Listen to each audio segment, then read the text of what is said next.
تو اثر تو چیزوں میں ہوتا ہے. تو چڑیا نے اپنی چونچ میں، باقی تو نہ ساتھ چلی، تو اس نے اپنی چونچ میں پانی کے چند قطرے بھرے جتنے آ سکتے تھے، اور لا کے حضرت ابراہیم کے لیے جو آگ جلائی گئی تھی اس کے قریب چھوڑے. ادھر سے رب کا حکم آ گیا، آگ میرے ابراہیم پہ ٹھنڈی ہو جا. تو وہ چڑیا، وہ آگ ٹھنڈی ہو گئی، خدا کے حکم سے سلامتی والی ہو گئی. تو جا کے باقی چڑیوں سے کہنے لگی، دیکھا نا تمہیں کہتی تھی نا چلو. وہ قطرہ تو ایک ہی تھا پر حکم تو رب کا ہی آنا تھا نا. تمہیں کہا تھا نا چلو، اگر تم میرے ساتھ چلتی تو ہو سکتا ہے سیلاب بھی آ جاتا اور حضرت ابراہیم کے سارے دشمنوں کو بہا کے بھی لے جاتا. ایک تو سب سے پہلے اپنی اہمیت کو سمجھیں. آپ محسوس کریں کہ ہم مسلمان ہیں. مسلمان تو ہوتا ہے نا، اس کے ساتھ خدائی طاقت ہوتی ہے. نبی پاک صلی اللہ تعالیٰ علیہ وسلم نے فرمایا دعا مومن کا ہتھیار ہے. اس کے ساتھ جو خدائی طاقتیں ہیں وہ کافر مشرک کے ساتھ نہیں. جب تک یہ سمجھ نہ لیتا کہ اللہ تعالیٰ کی طاقتیں، اس کا فضل میرے ساتھ ہے. دیکھیں احد کے میدان میں جب ابو سفیان پکارے، ابھی کلمہ نہیں پڑھتے تھے، وہ پکارے، انہوں نے کہا کہ کدھر ہے فلاں بن فلاں، فلاں بن فلاں کدھر ہے، دیکھو تمہارے کتنے لوگ ہم نے شہید کر دیے. تو حضور نے صحابہ سے کہا اسے کہو کہ تم تو کسی مولا کو مانتے نہیں اور ہم کو لوارث تو نہیں، ہمارا تو رب رسول ہے.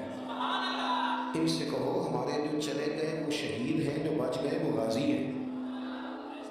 تو پہلے تو مسلمان یہ پہچانے، اور جب پہچان لے اچھے طریقے سے کہ میں مومن ہوں. لیکن ہم نے ساری زندگی جٹ بن کے، بٹ بن کے، رائی بن کے گزار دی.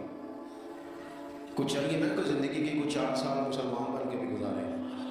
اقبال کہنے لگے یوں تو سید بھی ہو، مرزا بھی ہو، افغان بھی ہو. دل کبھی کرتا ہے کہ اقبال سے پوچھوں آپ نے سب سے پہلے سید کا ہی نام لے دیا ہے. یوں تو سید بھی ہو، مرزا بھی ہو، افغان بھی ہو، اور تم سبھی کچھ ہو، بتاؤ کہ مسلمان بھی ہو.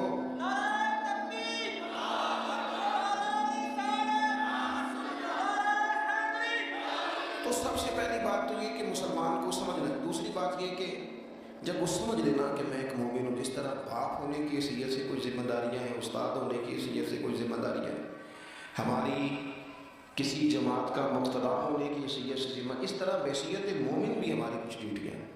اللہ تعالیٰ نے قرآن مجید میں فرمایا والعصر، محبوب آپ کے زمانے پاک کی قسم ہو، ان الانسان لفی خسر، بے شک انسان نقصان میں، خسارے میں، سب انسان نقصان میں، الا الذین، سوائے ان لوگوں کے، آمنوا وعملوا الصالحات، جو ایمان لائے اور پھر نیک اعمال بھی کیے. نرا ایمان نہیں. آپ جہاں بھی قرآن مجید دیکھیں گے نا، اگرچہ بچائے گا نرا ایمان ہی بندے کو، لیکن یہ جو اعمال صالح ہے نا، یہ ایمان ہی کا ثمرہ ہے، یہ اس کا نتیجہ ہے، یہ اسی کی شاخ ہے. بندہ مسلمان ہو تو اس کے کام بھی تو مسلمانوں والے ہونا، مومن ہو تو اس کا رویہ بھی مومنوں والا ہو. ایسا تو نہیں ہے نا کہ آپ زبردستی منوائیں گے اور کوئی کام نہ کرے وہ مومنوں والا، لیکن وہ کہے کہ میں تمہیں منوا کے چھوڑوں گا.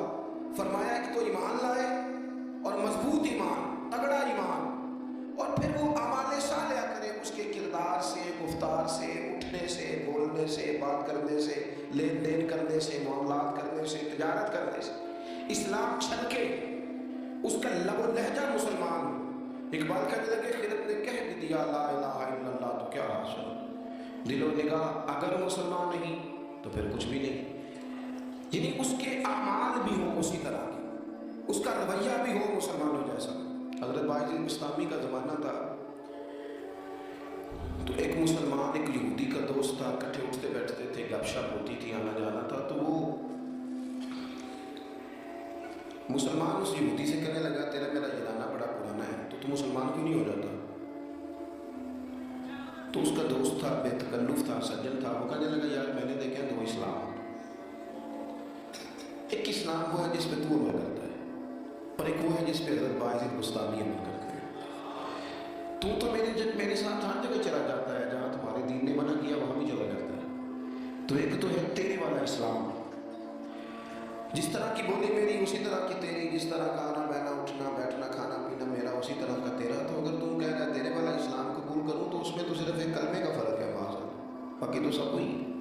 اور ایک اسلام ہے حضرت بایزید کا، بولے تو سچ بولے، کھائیں تو طیب کھائیں، دعوت دے تو خیر کی دے، بات کرے تو بھلائی کی کرے. اسلام وہ ہے جس پہ حضرت باجزید عمل کرتے ہیں، تو پھر تو ان سے کہے مجھے دین کی دعوت دے، ان والا اسلام میں قبول کرنے کو تیار۔ جب تک ہمارے مزاجوں میں امنا زبردستی، جب میں آپ ناراض نہ ہونا، بعض دینی لوگ اسلام کو لبادے کا نام ہے، داڑھی رکھ لی، پگڑی باندھ لی تو بس اسلام مکمل ہو گیا، جبر کریں گے، بعض دفعہ اس طرح کا لہجہ اختیار کریں گے کہ لوگ پریشان ہو جائیں۔ وہ بھئی اسلام فقط ظاہری حلیے کا نام نہیں، آپ کو پتہ ہے عقیدہ اور نظریہ تو بات ہی ساری باتن کی ہے، آپ کے اندر دین کتنا ہے، آپ سچ کتنا بولتے ہیں، دیانتدار کتنے ہیں، حلال حرام کا فرق کتنا کرتے ہیں، اس سے آپ کے اسلام کا پتہ چلے گا۔ اس سے پتہ چلے گا کہ آپ کس قدر زیادہ مسلمان ہیں۔ صرف حلیے کا نام اسلام نہیں، میری بات کو یاد رکھیں۔ تو اللہ فرماتے ہیں کہ ایمان لاؤ، پھر ایمانداروں جیسے کام بھی کرو، اور پھر یہ نہیں کہ جس طرح کی ہوا ہو تم بھی ادھر کے ہو جاؤ۔ وَتَوَاصَوْا بِالْحَقِّ، تمہارا ایمان بھی ہو، اعمال بھی ہو، اور تمہیں حق بھی کہنا ہوتا ہو۔ ہمارے لوگوں کا حق کہنا آتا ہے پر غریبوں کے بیچ۔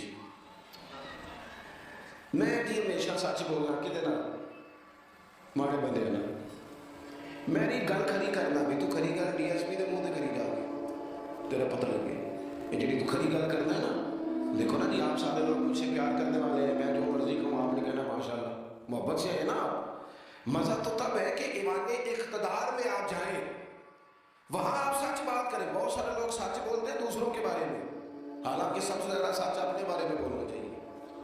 لوگوں کے عیب چھپانے کا حکم ہے، وہ دنیا بیان کرتی ہے، اور اپنے لیے استغفار کا معاملہ ہے، وہاں لوگ دعویٰ نیکی کر جاتے ہیں۔ حق بات کی جائے، حق، اور یہ بات یاد رکھ لیں، جب آپ حق کے داعی ہیں، پھر آپ کہیں میں سکون تلاش کروں، رات کو آرام سے سوؤں، دن کو موت سے کھاؤں، یہ ہو نہیں سکتا۔ حق کا رستہ باہر، اس میں سپیڈ بریکر بھی آتے ہیں، اس میں کانٹے بھی آتے ہیں، اس میں تکلیفیں بھی۔ حضرت جنید بغدادی نے ایک بندے کا جنازہ پڑھا تو لوگ کہنے لگے جی سارے ہی چنگا ہوتے، بندہ ہی کمال تھا، کس سے کو شکوہ نہیں، سب ہی اچھا کہتے۔